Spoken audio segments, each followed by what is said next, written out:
One. Welcome to another behind-the-scenes session of RoadWorthy Drive on Facebook Live. I'm Ken Chester, your host. In studio with me is my executive producer, Jack. Hello. And our social media maven, Sasha. And during this hour, Cowboy to launch new electric ride. This is actually, I'm going to say it, a Cowboy you can ride. And it's clean, people. You'll find out. We're talking about an electric bike here. Get your mind out of the gutter. It's an electric bike. Also, no more stopping for red lights. Imagine that. We're coming into a world where you may come into intersections and not have to stop and not get hit by the traffic around you. In our regular features today, we're going to be talking about how mobility and autonomous vehicles is going to change, getting older, and talk about where you live and how this is all going to change. Also, it's time for your flying car update. We got you covered. We're going to introduce you to Lilium Aviation. And then finally, if we've got time, this is what I call the elephant in the room, honest to God. And I know you've all been waiting for it since all the time we've been talking about autonomous vehicles and autonomous planes and trucks and buses and stuff. I know this is the one thing you've probably asked about, and I'm going to give it to you. You ready? Autonomous RVs. Yeah, it's a thing in Canada. For real. Yes. We'll talk about it. And I know what you're thinking. You've got the vision of either Chevy Chase and American in National Lampoon's Vacation, or you're thinking about Will Ferrell and Anchorman 2. I know you are. But honest to God, this is a thing. We will talk about it. Welcome to RoadWorthy Drive. 11 minutes, sir. 11 minutes. Let's party. And we'll do it.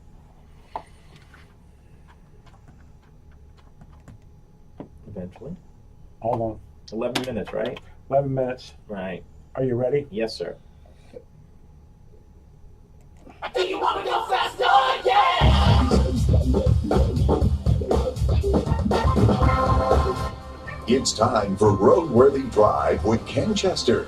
Ken is a nationally syndicated automotive journalist and photographer who's been in and around the industry for over 30 years.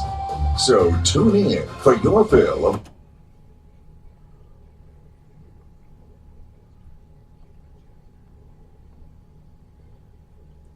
Welcome to another hour of RoadWorthy Drive. I'm your host and automotive tour guide, Ken Chester. Thanks for stopping by. If this is your first time tuning in, let me give you a few pointers.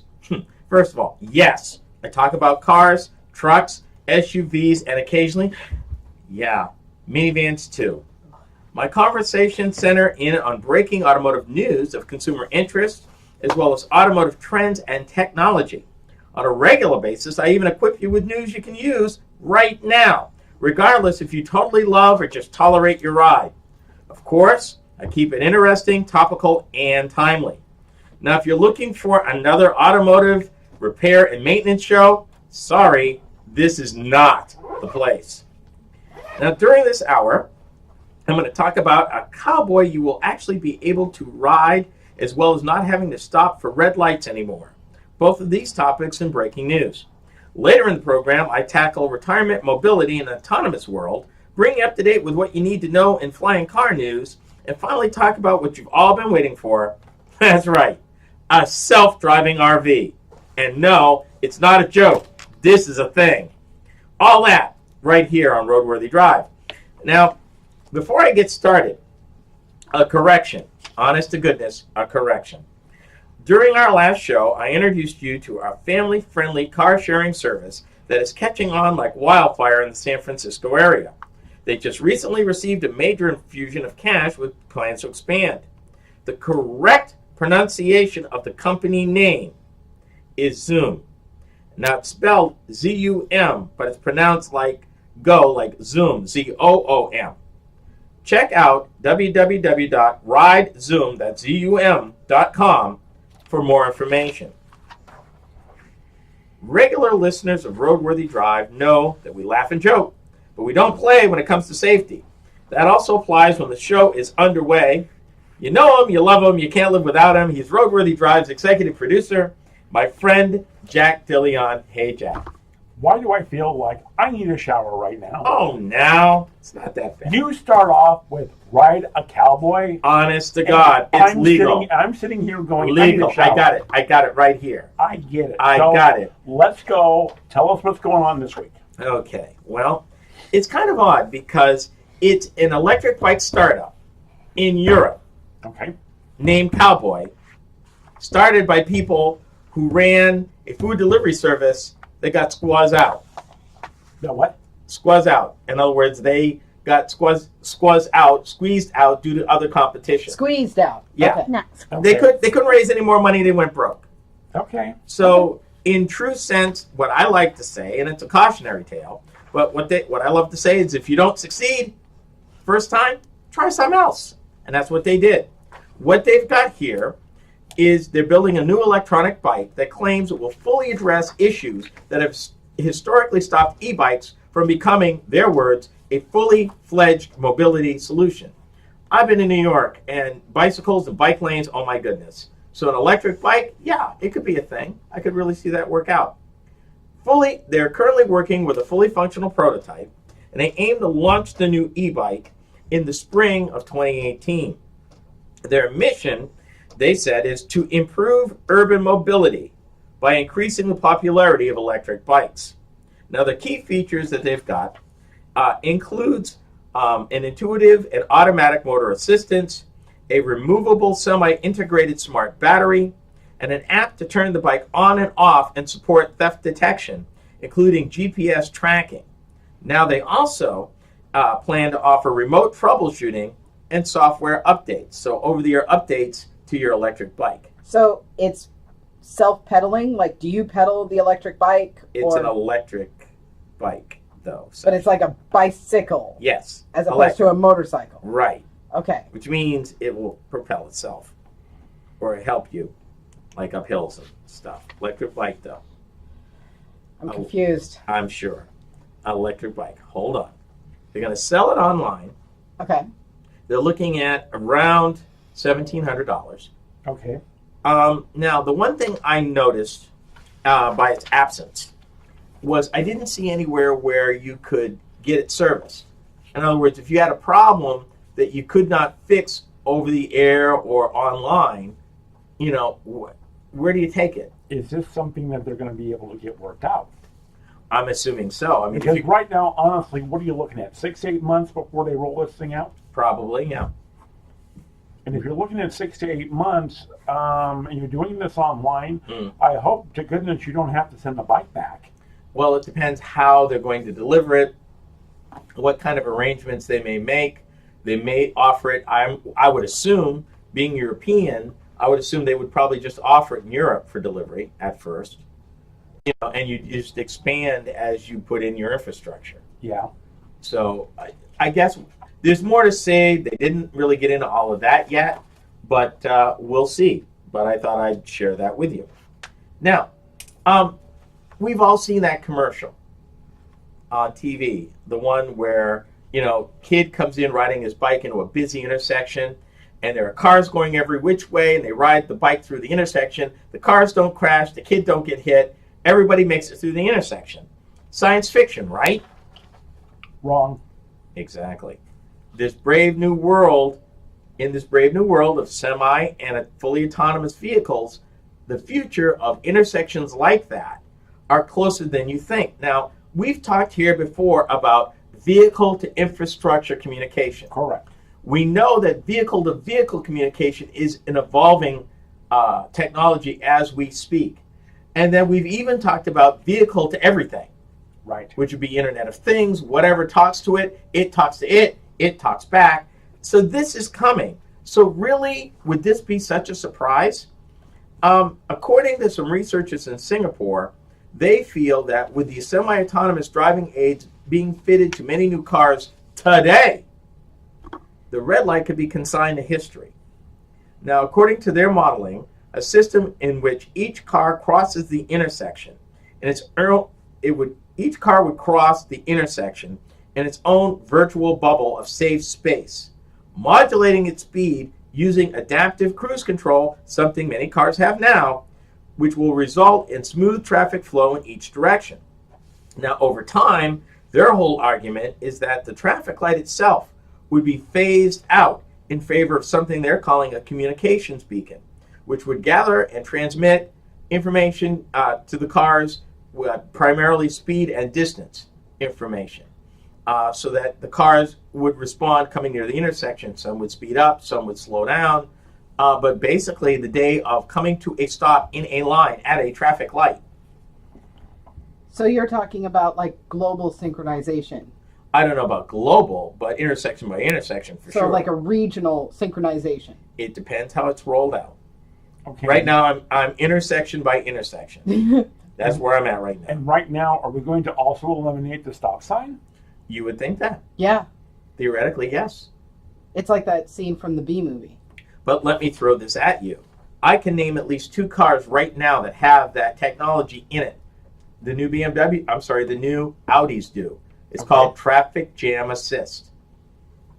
It is a low-speed pilot, if you will, that eliminates stop and go. If you're in stop and go traffic, the vehicle, rather than you have to put on the brake, take your foot off the brake, and all of that, the car does it for you. So it can self-drive while in traffic. Low speed, yes. What do they consider low speed? I don't know, 5-10 miles an hour tops. Okay. I mean, low speed, traffic jam assistant. Well, but I've also heard low speed being 25, 30 miles an hour. It Right, would- yeah, but it wouldn't be in this case. They are talking about, when you say traffic jam assistant, you're talking about the stop and go of a traffic jam. What, 5, 10, maybe 15 miles an hour at the most. But this stuff is coming, folks, and there are more and more vehicles equipped with this. The kicker, these researchers in Singapore are saying that you don't need the car to be fully autonomous. For this technology to work. Really, basically, adaptive cruise control would really make it work, and a growing number of cars have it. Now, for those of you that don't know what that is, it's cruise control that not only mitigates or slows down or speeds up what you're in front of, but has the ability to come to a complete stop without your intervention in certain situations. All they've done with this, in the case of Audi's traffic jam assist, is to be able to even go forward from a complete stop in such situations. So, there you go. It's a-coming, folks, sooner than you think. Life imitates art. Now, when we come back, coming up fast, retirement is never going to be the same. And that's next. You're listening to Ken Chester and RoadWorthy Drive.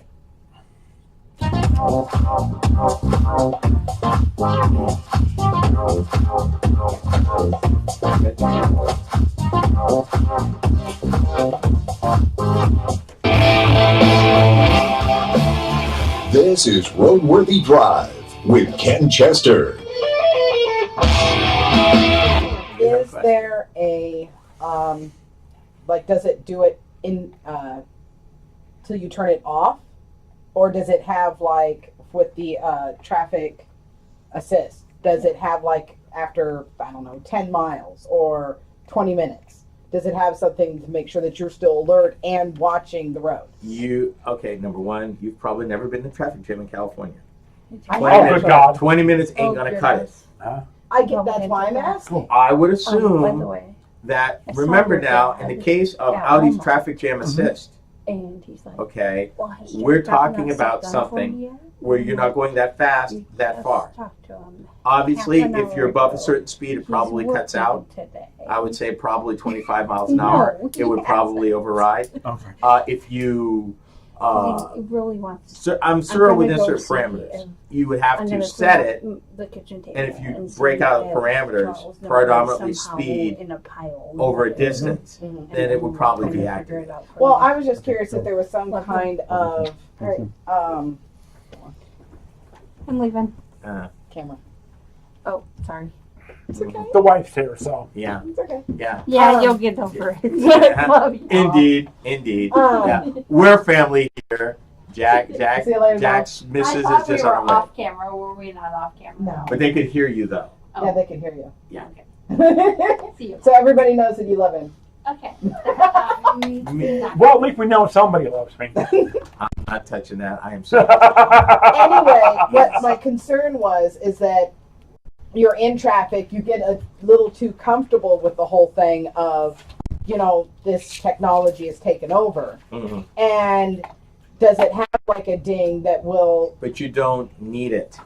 In traffic jam assist, again, speed and bumper to bumper. Mm-hmm. You're not going that fast. I get that. If you go above, say, 20 miles an hour, it means you're not in the traffic jam anymore, and it will probably beep at you and deactivate. Does it steer for you as well? You would have to steer in a traffic jam. You're not moving that fast. Okay, again, traffic, roads have twists and turns. I'm And sure. curves. Does it I'm sure it steer does. for you? You know what? Just for you, we'll look that up. How's that? Thank you. And we'll get the specifics that you need. All right. We're at 9 minutes, sir. You're at 9 minutes. I'm just, Okay, and you've got- I'm looking at email real fast. Hold on. No, that's fine. The only reason why I can't seek out this information is because if I take it off of the program that's doing this, Mm-hmm. it will stop it. And we don't want that. Right. No. So I that's- can't use- That's why we're asking questions. Yes. Mm-hmm. And now you said that this is a slowly being integrated into newer models, and you had said Audi. Was there any other? Mercedes. Probably. Okay. Does any of the manufacturers in the United States offer those vehicles? Are the domestic car companies offering adaptive cruise control? There you Yes. go. Yeah. Yes. Okay. Started originally as radar cruise control, or Mhm. with Mercedes, who originally pioneered it, called Distronic, which was the first or early adaptive cruise Let's control mention that that had when the we come back. ability not just to set a speed, but to speed up or slow down. What you're hearing is a lot of them is like adaptive cruise control with stop and go, meaning that has the ability in a traffic situation to come to a complete stop and start up again under certain parameters. So Okay. Audi calls it their traffic jam assistance, Okay. and it with a stop and go function plus added components for lateral guidance, which is what you asked for. A trio of sensor systems, including two next generation 77 gigahertz radar, prototype laser scanner, Right. and windshield mounted camera, view the scene ahead of the car. Wait. Uh, The windshield mounted camera, Yeah. Yeah. A further 8 It's on the ultrasonic. back side of the. rearview mirror. Yes. Got it. Okay. No. Yeah. No. No, actually, he's right because it's Facing forward. You're not thinking of the rear view. no. But the back of the rearview mirror faces forward. Mm-hmm. It does. Sometimes, but did we also talk about a further 8 ultrasonic sensors monitor zones immediately to the front and at each corner of the car? That's yeah. Once traffic jam assistance system is activated and you've preset the speed required, the car seamlessly follows ahead. Here's your answer. Even to the extent of guiding through shallow curves. Okay. The Thank you. automated now, they said, the automated braking system could be quite abrupt, the system not having a human's ability to blend throttle and brake inputs. But the traffic jam assistant is in the early stages of development and will be ironed out in full before it ever was released. And Well, how it's many been, more cases folks, of whiplash? it's been released. Thank you. How many cases of whiplash are we going to have? Yeah, but hold on. Ask me the date of that piece. What was the date? 2015. No. Okay, hold on. 2011. Oh. Yeah. Welcome Okay. to the brave new world, people. All right, let's go. And that was introduced this year, traffic jam assistance. 9 minutes. Okay. You said you wanted him to bring something up on radio when you guys came No, back. but I was. No. No, we don't have time. Okay. Okay, let's do it. 9 minutes. All right, here we go. Wait a minute. You've got that jingle? Yes, I do. Okay. All right.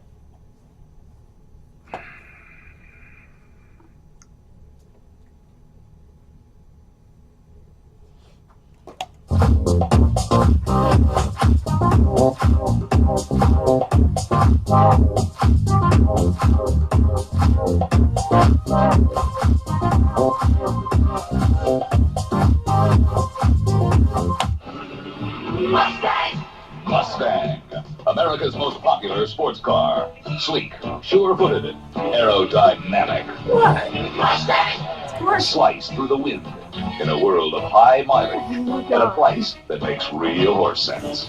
Mustang! Ride with a thoroughbred.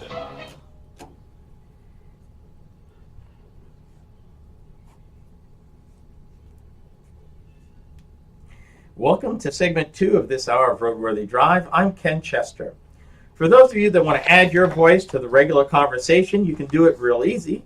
Call or text the RoadWorthy Drive line at 872-222-9793. Did I just add an extra 2 in there? Wait a minute. 872-222-9793. Okay. That number is good anytime. Use it to ask a question, share a comment, or even suggest a story idea for a future show. If you'd rather email, my email address is ken@roadworthydrive.com. Either way, it's quick, easy, and I would love to hear from you. Now, over the last few years, I've been talking at length about evolving technology that is best known as the self-driving or autonomous car. We've talked about cars, 18-wheelers, flying things, and more. During this segment, I want to concentrate on how all this tech might influence and change the quality of life for those of us at a certain age. For sure, retirement and mobility will be different from our parents and our grandparents. Absolutely. And yeah, this is the part I like to needle Jack a lot because Jack is definitely anti-autonomous vehicle. I am. And the funny thing of it is, folks, is that with the way things are going and the way technology is evolving, Jack and I will be recipients of all this technology he's not liking. Let me throw this at you, Jack. Okay. Because of the obvious perks that they would bring, like fewer accidents, decreased traffic, and, wait for it, more free time, there are vast implications for housing, particularly housing for the elderly. Thought you might like that. Here's the thing. The number of Americans that will be age 65 or older will increase to more than 71 million by 2030. I'll be 72 in 2030, actually, when the senior population will reach its peak, according to the U.S. Census. Plus, it turns out that approximately, and I didn't know this, 20% of seniors 65 and older, currently nearly 7 million people, don't drive at all. And we've talked about a variety of reasons why that is. You know, health, ability, distance, financial situation. But here's the thing. The aging of the population converging with the autonomous vehicles may close the coming mobility gap for an aging society, according to the director of the Massachusetts Institute for Technology Age Lab. Here's something. Autonomous vehicles would enable the elderly to stay in their existing home while aging in place, maintaining independence despite losing their driving rights. Now, for most people that are older that I know, the last thing they want to do is give up their house. My dad in particular. My dad's 83, and by the grace of God right now, he can drive, but he's alone in the house, and he's getting older. You know, the ability for him to stay in familiar surroundings, even though he may no longer have the ability to drive, and he lives out in the country, so it's kind of important, would impact him greatly. This would be a benefit to him, even though the man loves to drive. Let me clarify my position. Okay. Do I see the benefit in this? Yes. Am I probably going to be one of the lone holdouts on this? I don't think so. I think there'll be other people like me that are going to go, we're going to drive until we can't drive no more. Okay, so what happens when you can't drive anymore? Hopefully my wife is still around and she can drive me around. But you're assuming, and I'm not wishing anything, but you're assuming Correct. that her health and her ability will compensate for yours. The bottom line is, and here's the important part, as we get older and our eyesight fails us, maybe the legs don't work the way they used to, and we can't drive, whether that is 75 years old, 85, or if you're blessed, 95. I had an uncle that was driving until 94 years old. I knew a gal that was driving until she was 103. But the bottom line is that's an aberration. It's not the normal. Correct. The bottom line is, and I have argued this for a very long time, do I love to drive? Absolutely. But, you know, you're going to get to a point where, you know, it's going to be a mobility or an ability of freedom of motion issue. But let me throw this out at you. With the coming of autonomous, and it allows you to stay in your own home, Garages can be converted to living spaces, so you got more space, whether they be in-home fitness centers or digital bedrooms, which actually would actually help the remodeling industry as well. But here's the thing. All these projects would enable the elderly to stay in place and navigate their own homes, which really, and it's something I just thought about, what does that do to retirement centers and retirement apartments? I mean, Well, I don't think you're going to see that diminish that badly, because you have a lot of people who have a lot of needs that are still going to need to be met. health issues, right? Correct. But what about the people who fall into that gray area? Like, okay, you've got the people who are healthy and have been blessed with good genes, and they continue their mobility and their freedom well up into their senior age. Correct. You've got the other folks that, okay, we're not as blessed, who are sickly. These folks obviously would need the assisted living, perhaps the care. But what if you fall in the middle? If you fall in the middle, you might be correct. And that's all I'm saying. For the people in the middle where they're no longer able to be completely independent in a traditional sense, but perhaps not ready for, if you will, assisted living, the nursing home. Maybe they love their countryside. They don't want to give it up. They love their freedom. They love their independence. This is a way that allows people to actually stay in their home. Now, granted, and you mentioned this, independent living facilities aren't going to go away totally, because obviously there are other reasons why people would need them. But let me remind you something. If these projections are true over time, and right now it looks like that ground zero for autonomous vehicles is around 2025, with the tipping point being somewhere between 2030 and 2035. May I remind you, 2030, folks, is a little more than what? Less than now, a little over 12 years away. 13. Yeah, most of this year is gone. Yeah. A little over 12 years from now. And we're talking about a complete and utter fundamental change. And this is just one of many major changes we got coming. But the bottom line, wide streets, massive driveways, and 3-car garages, it's going to be history, folks. That's the whole big thing that's coming. The good news is there's help for you. The bad news is, it's autonomy, whether you like it or not. Next up, your flying car news update. Meet Lilium Aviation. This is RoadWorthy Drive, heard exclusively on the RoadWorthy Drive radio network.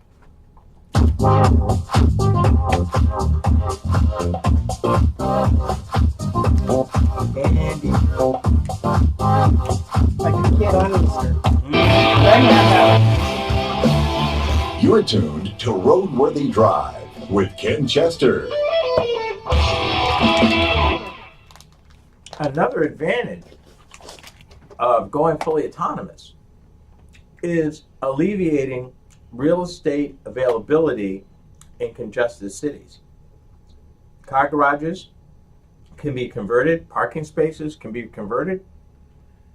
Yeah, but I mean, on the flip side of that, and I know this is kind of off subject, because I do research and because, I'm a part of this, it makes me sad when I see new developments going up for like road expansions and everything else, because here literally in the next decade, if we would have just hung on just a little bit longer, how many more trees, how many more acres could we have saved? Because, where I live, I'm relatively safe. I don't have a big thriving metropolis, bearing down on me. But there are towns and there are cities that, they are losing precious ground for something that is not going to be there. We're still going to be paying on things road-wise. We're still going to be paying on things long after the fact that we're not even using them in the way that we originally built them. Well, here's the thing. Population is going to continue to increase. And in my talks with local DOT officials, they're looking at that. Right. But here's the problem.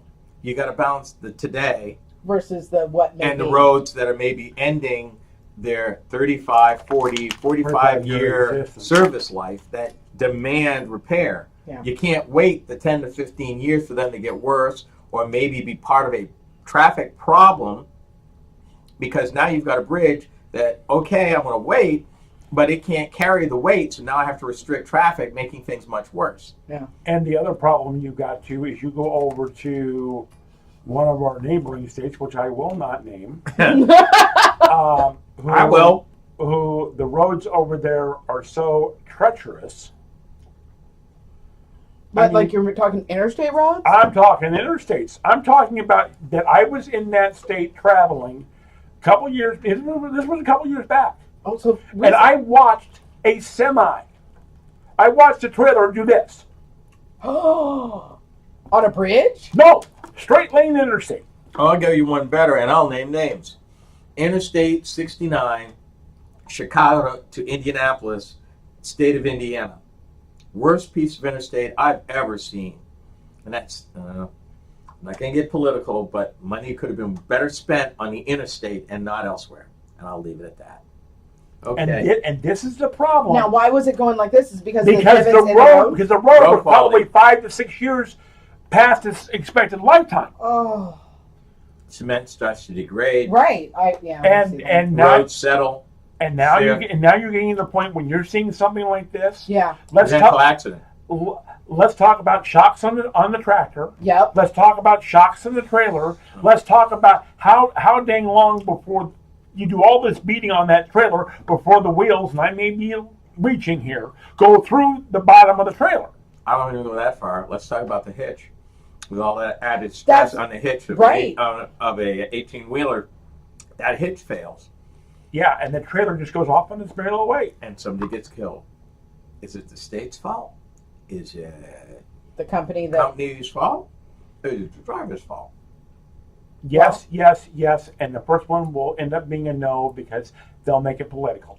They'll make it political. You'll have, especially if it happens on an election year. Yeah, but, You'll no, have but the- if it's state, no, they won't. Here's why.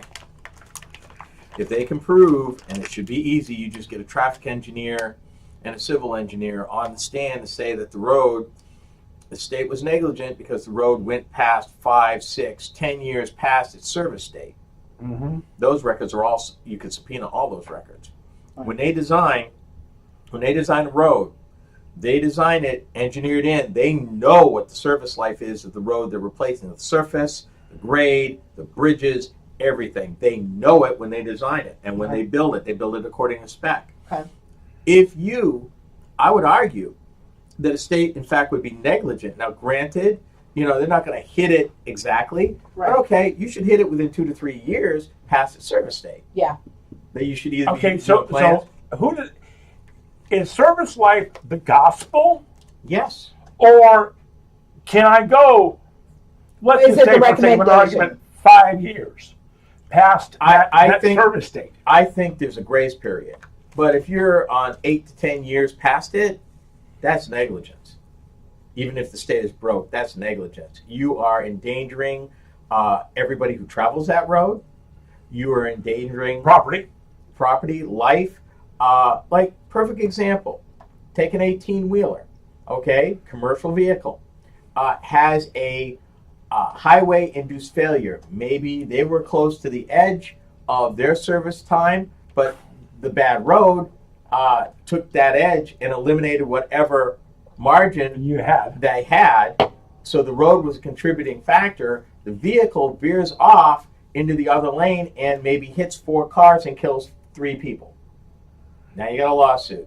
The state's going to be party to that lawsuit, particularly if a smart lawyer, and a smart lawyer will prove that The state was negligent. that state was at the very least a factor. That road past its service date was a factor in the collision. I got one more question, and this is it because State doesn't get off scot-free. I don't have a whole lot of knowledge when it comes to the hitches, right? I'm more concerned about summer vacations. You've got pickup trucks tailing their RVs or their Mhm. or their boats or something like that. I mean, does that hitching mechanism work the same premise as what you guys are talking about with the 18-wheelers? No. Depends, because you may have a fifth wheel with the real heavy ones, Right. and those are gooseneck mounted in To the bed. right. Of Those the- would be more stable and they carry more Or- weight. When you buy a boat, Mhm. they tell you on the trailer, what class hitch you have to have, Anywhere from a class 3 on up. what size ball you have to have on Pitch that ball, yeah. on that hitch. But on an 18-wheeler, Right. oh God, what do they call them? I don't know if I can see the thing. The big black thing with Right, wheels on it. I know. Yeah, I know Yeah, exactly what okay. you're talking about. I just don't know the name. The majority of those, when they fail, Mm-hmm. fail because of lack of maintenance. Right. Because you can pull those things back off the truck, change out the hitch pins, so to speak, Mm-hmm. and put it back on the truck and still use it. Well, and see, I was more concerned of you've got Joe Blow and his wife, and they've got their own personally owned, fifth wheel, and they're just trucking along. And because they're on this road, like what you had said, it's doing this, and all of a sudden that same scenario, but they won't have the big time lawyer that's going to go into service road. Well, however, keep one thing in mind. Their insurance companies got the big time lawyer. You think the insurance company would actually battle The the state? insurance for company absolutely. has to defend you. Okay. All right. I was just curious. 'Cause- If you hit me and I bring a lawsuit against you, it's going to be my insurance company lawyer versus your insurance company lawyer. And right. if they can prove that the state's negligence in road maintenance Mm-hmm. was contributing, Which takes me out of the equation or at because least my limit- equipment or at failed, least limits my your liability. exposure. Yeah. In other words, you might have been true, but because of this stretch of road, and particularly if you can prove that the driver was acting prudently. In other words, the driver was speeding, the driver was Right. reckless, I was just driving along. and that your equipment wasn't defective. Mm-hmm. You're not going to beat the rap if it was defective to Right, begin and with. that's Correct. understandable. However, it's 10 years old, you checked it out, it's fine, but it's 10 years old. Right. The road should have been replaced 15 years ago, but Right. it wasn't, for whatever reason. Right. So the road's degraded past a point where it should even be used. And You hit this stretch of road, I don't know, because of the degradation of the road, Mhm. caused your vehicle or that RV you're towing to react in such a way, you got a problem. State's contributing factor. Okay, now one last question, and I know you don't want to name names, but is this a state where insurance is optional? no. Okay, so my other thing is that what if it was an uninsured motorist? Well, but see, here's Versus- the problem. Let me. I can't speak for other states, and we got to go, but I will leave this with you. Mm-hmm. In the state you're thinking of, Mm-hmm. it's called proof of insurance at the time of the accident. So you don't get off scot-free. Right. It's just that you're playing Russian roulette with insurance in that case. And you can't just call an agent while you're waiting for Oh, the no. cops. And No. kind of No, that ain't happening. Now, the one thing I can tell you, and we'll go here in just a second. One of the major car companies Mm-hmm. who installs factory installed, as in it came from the factory Okay. Hitch. with the fifth wheel, all the mock-ups for it, and all they had to do at the dealership was put the fifth wheel in. Okay. All right. Okay. Okay. At different intervals, will service that as part of the maintenance Yes. of the truck. Right. Okay. Right. Now, if you have a 10-year-old truck and you followed everything and the records all show that hitch Has been serviced. and and examined. Yeah. and then all of a sudden you're driving down this road I'm talking about in this state, you're going bump, bump, bump, bump, bump, And and all of a sudden your trailer goes this way. I've actually seen that happen Yeah, I have too. in this state on good road. Okay.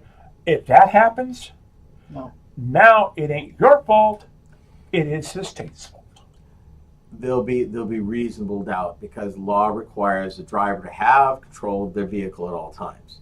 But So if you I- have a mechanical problem, there's a whole lot of gray area there. Exactly, which is why there are lawyers. And on I'll let that, them work about it. exactly. Yeah. 9 minutes, and we're in third segment. Third. This is 9 what I'm minutes. excited about. Okay, let's do it. Are you ready? Yeah. Hold on. Do you need water? I'm good. No, I'm good. No, I see yours. Whoa, whoa. That was my fault, bud. Okay. Here we go. Yep.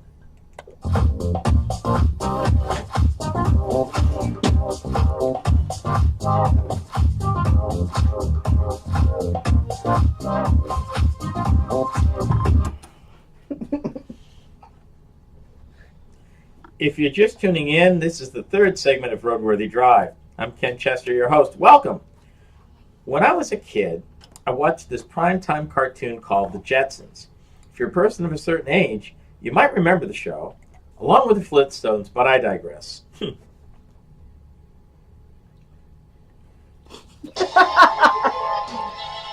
Nice.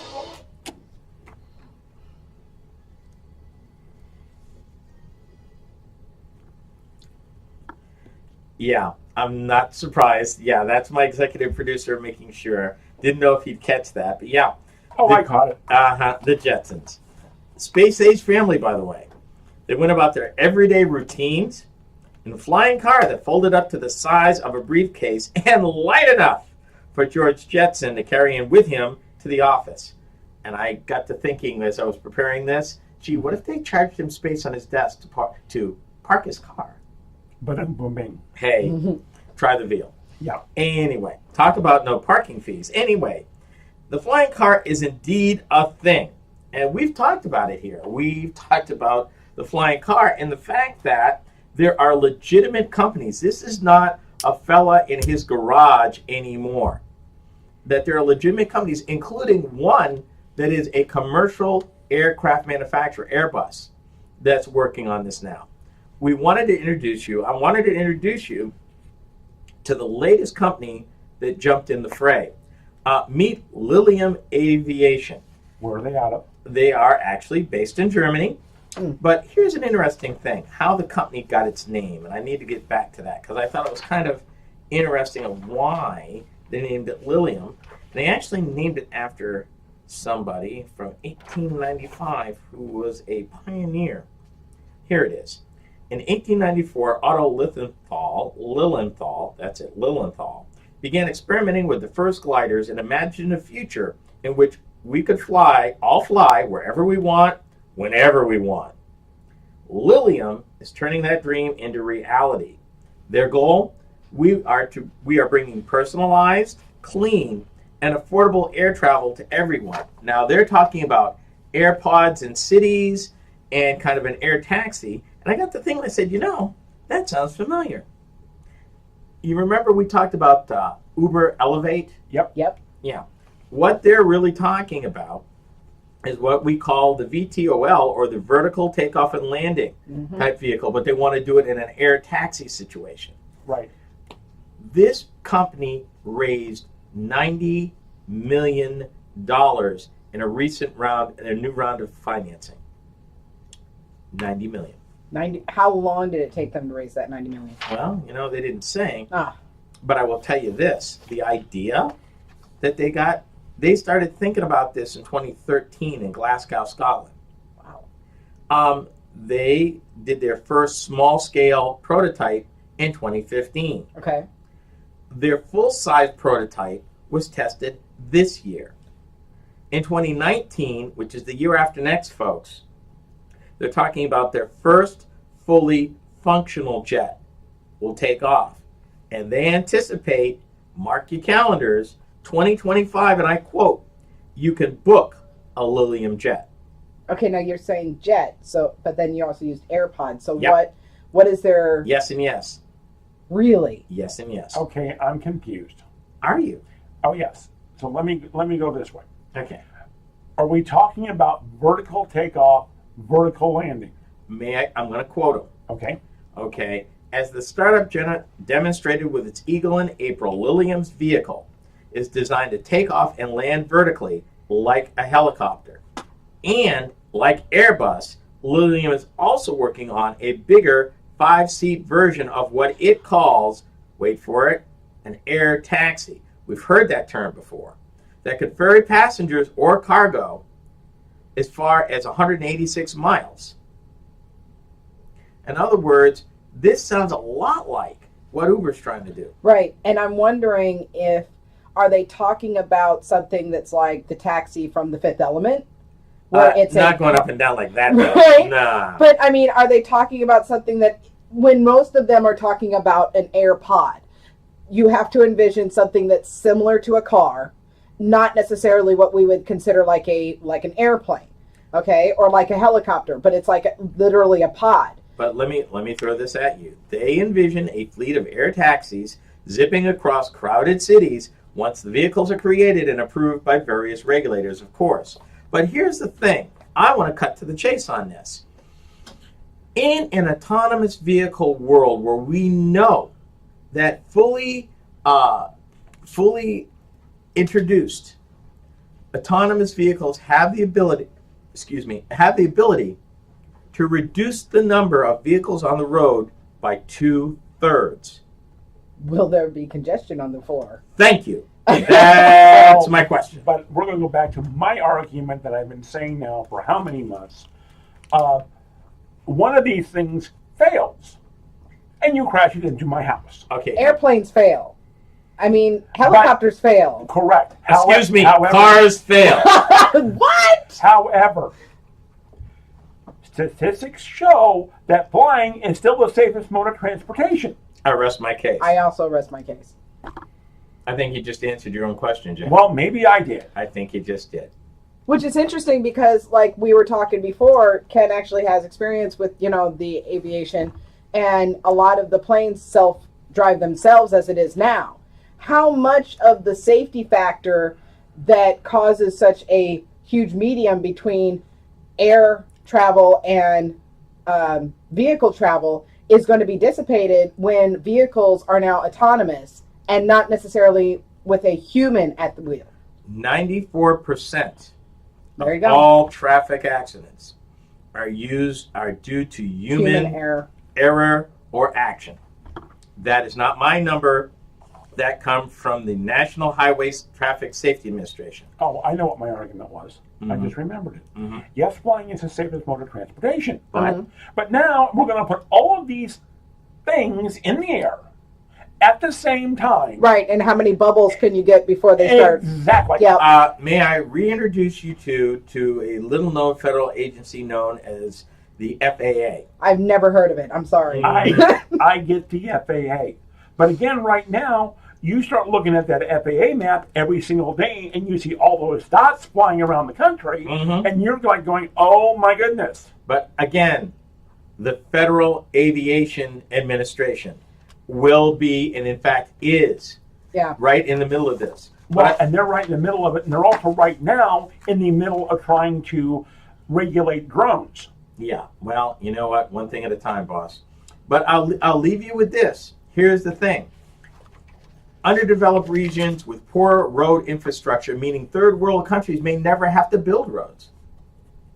Imagine that. More cost effective for so many reasons, especially if your infrastructure is completely toast. So maybe limited in the United States, but when you think about other parts in the world or inaccessible areas, this could be quite a thing. So it's the thing to look for, people. It's the thing to look for. Finally, what I know all of you have been waiting for, the self-driving RV. I got the scoop right here. Don't touch that dial. You're riding shotgun with Ken Chester and RoadWorthy Drive.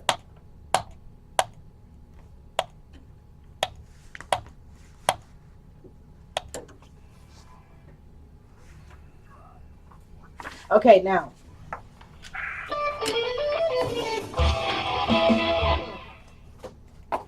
Did I catch you a little off guard right there? When you said okay, it was the mics were still on. Oh, I'm sorry. You gotta wait. You gotta wait till you hear it on the speakers before you say anything. Got it. That's my fault. Nobody else. Yeah, I didn't look at the time. Thank God I've got it over here. Yeah. I do have a question, though. Yes. Because with the Airbus and everything else, and we all acknowledge that our current travel infrastructure is going to be defunct in when we actually want to do the It's full... going to change. Hold I don't on. know if it's be What defunct. if, could the air travel become the new way, for a limited time, become the way to travel because the roads are being paved over with, and I'm just using this as an example, the solar roadways? Yeah. Here's the quick answer. No. Here's the reality of the whole thing. I don't like reality here. We're going to see a a stew of all kinds of mobility. We're going to see bikes, electric cars, diesel engine vehicles, internal combustion engine still, hybrids, hydrogen, some stuff we haven't even invented yet. Graphene will come into this in ways.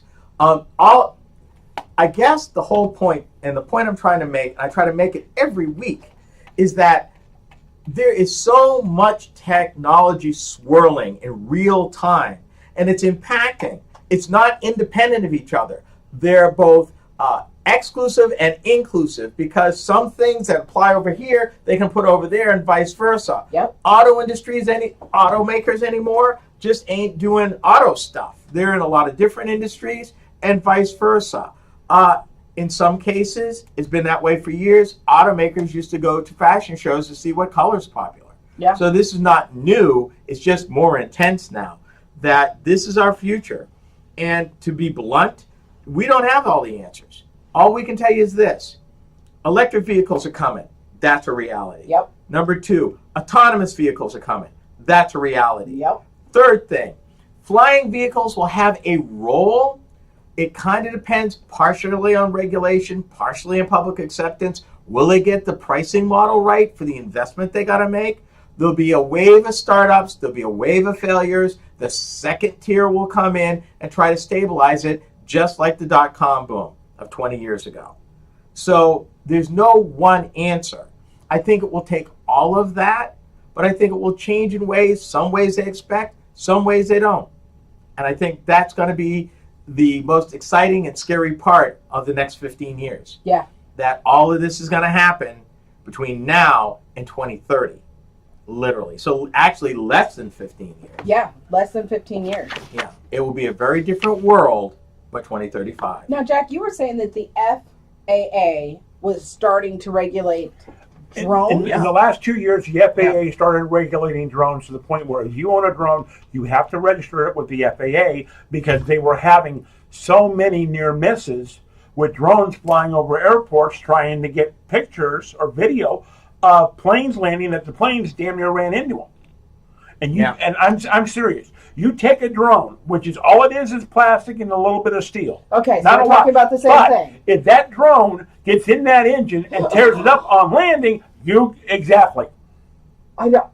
Okay, but here's the thing. Because we saw what happened when a gull went into a turbine engine. Yeah. Sully landed on a red. He took a flock Yeah, Well, he took a block. yeah, Yes, he but did. I mean, into both engines. yeah, Many So- much. many much. I didn't even. Well, I mean, I have yet to see a drone. I'll be perfectly I honest. have. I live out Right. in the middle of the nowhere. Guess where they're using them? Out where you live. Yep. The farmers are putting drones up to take a look in their fields. And there are companies that will do that service will for map them. their Field. map their farms. Really? Oh, Yep. yeah. In fact, that's been advertised on a local radio station here a few years back. I haven't heard those commercials They're lately. still running. Are they? Are they? I've heard them. As a matter of fact, they're on the certain show at 11 o'clock. So are they going to and that's like it's like $3,000 for the whole farm. Right. It wasn't like per acre. help me understand the rational? Okay, so I get a drone, right? I Right. get like a $50 drone from eBay. No. Nice try. No. Okay, no, but I was looking into drones for my kids. I found a $50 drone on eBay. Right, But do they have a tier? Like, Yes. do the drones come Oh, in tiers my that you God, have yes. to? Oh yes, Yes. The Yeah. drones come in tiers. Okay. Your other problem. Then we're going to go. Your other problem with owning a drone and a kid. Let's just say that your neighbor Yep. privacy. is out sunbathing, Yep. and I'm going to leave it at that. But And that's all of a sudden, your kid decides to put a drone over there to take a picture. Oh no, I wasn't looking at the ones with camera. I was looking at the ones that. well, and there are different types because Yeah. you've got them with cameras and multi-engine drones, single-engine drones. You would need image stabilization in a certain camera. So basically, the drones that the farmers would be employing to use Would are be pretty the camera. pretty sophisticated. So that's what I was wondering is, are they going to enact like a certain hour code? Like if you, obviously you're talking about drones that are like thousands of dollars. Yes, there are rules. there So are that- rules, the but FAA before has you set ever rules. buy a drone, Yeah. you got to go to the FAA website, pull up drones, and you better start looking. because there is no ignorance is bliss with the FAA. I know that's right. My dad will tell those stories. That's for sure. All right, Okay, you ready? 8:50. 8:50, sir. Let's go. 8:50. We're on the last thing here. Just FYI, I don't say anything at the end of the segment until after the music When plays. you hear those speakers come on, you can talk. Okay, Aw. just making sure I understood the rules. That's okay. I can follow them. Apparently she didn't see what we had her sign in triplicate. Apparently not. Okay. Yeah. We'll have our legal team review that.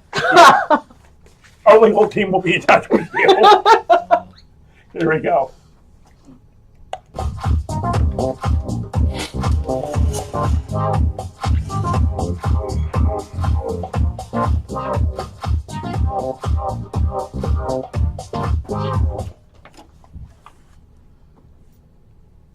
Welcome to our last segment for this hour of RoadWorthy Drive. I'm Ken Chester, your host. Thank you for tuning in. For those of you who want more than your share of the road, be sure to check out our website. That's www.roadworthydrive.com. Discover podcasts for our prior shows, videos of our behind-the-scenes hijinks when we're in studio and more. The website is a great place where you can find us on social media. We have a major announcement regarding the show that myself and the RoadWorthy Drive team will be sharing with you, so you're going to want to pay close attention. We should be pulling back the curtain on what we've been working on in the next few weeks or so. Now, the elephant in the room. I had been wondering how long it was going to be before this happened. Yep, I'm talking about a self-driving RV. Okay, here we go. What? What are you going to do? Now, It's okay. now we're getting into RVs. Really? Yeah, Yes. really. Yeah. Yes. Oh, good Lord. RVs. Yep. I'm talking about one of those truck and bus based RVs, what they call a Class A. Yep. Or even one of those that's known as a Class C RV, which rides on a heavy duty van chassis. And I know what you're thinking. You're probably thinking about Chevy Chase and National Lampoon's Vacation. Or worse, that one scene of Will Ferrell's Anchorman 2, where he's sitting in the back of the RV and they're asking who's driving it. The RV's going down the road by itself. Didn't end well. But not surprisingly, this news comes from our neighbors from the Great White North, if you believe it or not. Canada. Now, not to say that the Canadians are the only ones doing this, but they're seemingly taking kind of a frontline approach. Now, what they're looking at, they're using a Mercedes-Benz Sprinter van. With the one that they're using is priced about $90,000, and that's before getting tricked out with the gadgets. Now, I need to tell you, and the reason why this matters is a lot of your American manufacturers use that same chassis to build Class C not minivans, but Class C RVs. Oh, okay. Yep. So yeah, this is not a in the corner, in the back kind of thing going on. Now, the name of the company that builds RVs up there in Canada, and they're doing the research, they're called Erwin-Heimer Group RV. Never heard of them. Yeah, well, they're Canadian though. Good day, Abe. Hey. But here's what he says. We think it's the ideal platform for an autonomous vehicle. And his words, not his words. Okay. Google has little bumper cars that hold just one or two people in them, and we think it's going to be a much more social environment where you can take along your entire family, not in 5 bumper cars, but in one of their RVs. Now, you know what they tell you is that as they're evaluating this, you won't be able to tell it apart because most of the autonomous equipment is internal. It's not outside like you've seen on like some of the Google cars and the Waymo cars and stuff. So you wouldn't even know really that it's one. They said it's pretty discreet. They wanted the ability to operate the vehicle in any public roadway as they were learning about it. So, but now they're going to enhance the onboard processing capacity by their words, adding a powerful artificial intelligence computer to run a complete autonomous driving system. Now, what do you think they're talking about just for the autonomous piece? Price-wise. Gotta be close to 50. Yeah. $100,000. Yeah. That's just Wow. for the GPS, laser-based radar monitors, extra camera sensors, and suite of internal touchscreens inside are factored in, you can add another $100,000. Now, mind you, these Class Cs are probably someplace around 130 and up. Yeah. So now you're going to be at 230, and at 230, I can get into a Class A diesel. Yep. But you know what? But the Class A diesel will drive itself. Yeah. I mean, Again, not a problem for me. I like to drive. can I ask a question? I mean, elephant in the room. Right now, we have a national catastrophe happening in Florida, right? We do. Okay, we actually have people that are recovering in Texas. We Yep. do. What if something like this, so that way you don't necessarily have to get the drivers, they could, if this becomes a thing, the self-driving RVs, you've got one guy operating the lead one, you've got another guy following at the lead, and they all go down, and they operate, instead of like those FEMA trailers. Well, here's the thing. Talk about the trailers, if you will, but they'd still be a cheaper solution. Because, again, like Jack said, for an RV that size, 130 is light. Yeah. I've seen shows where they've sold these diesel pushers upwards of $500,000. Okay. Oh my gosh. No, I got one better than that. Okay. There is a Class A diesel that I saw on one of the websites Okay. that was $2.2 million. There's a company in Florida, and we're praying for everybody in Florida, Yes. that basically you go to them and they will customize yours, and their least expensive Class A is $1 million. What? They go up from there. Yeah, if you got the money, they got the time. Oh, yeah. But let me throw this at you, and here's something for you to think about. We talked about drones actually at the break. Have you ever thought how autonomous RVs might disrupt the airline business? Oh. Well, who wants to go through the TSA? I'm just saying. Yeah, but here's the thing. One guy did some thinking, and he said, with all this autonomous stuff, why wouldn't this work? He said the ripple effect would disrupt. He said, let's consider what would happen if we could take an autonomous RV, or one that was perhaps operated by maybe Uber or Lyft. You book your RV online through your smartphone. Yep. It shows up on time, stocked, climate controlled, to your personal preference. Yep. And it's loaded with internet services. It picks you up. You start your day. You work productively because you're on your way to your meeting. Right. Okay, but it's rolling and you're doing your thing. Right. And you're working all day. Yeah. If you're traveling with a business partner, maybe his or her self-driving RV meets up with you and you guys can co-work in the space. You prep, eat, possibly sleep, shower. You get to where you're going 8 to 12 hours later and you're at your meeting fresh and ready. Your meeting takes place and you go home. You need to spend the night. Special tower parking garages could be built. Your RV would drive in, drive up, check itself in, it would be lifted to the appropriate floor parking space and park itself, at which time you could go for a walk, swim, do anything you would normally do at a hotel. On the way home, you might even celebrate by selecting a few points of interest along the way, arriving again refreshed and ready to join your family or friends. Obviously, there's cost, but against lost productivity of 2 hours before you get to the airport, waiting around the airport, finally going through TSA, getting on the plane, going to where you're going, all of that, he thinks 15 years. I say probably we can see it in 10 years. As always, we've come to the end of our time together. On behalf of Jack, Sasha, and myself, I want to thank you for listening. You have been listening to RoadWorthy Drive.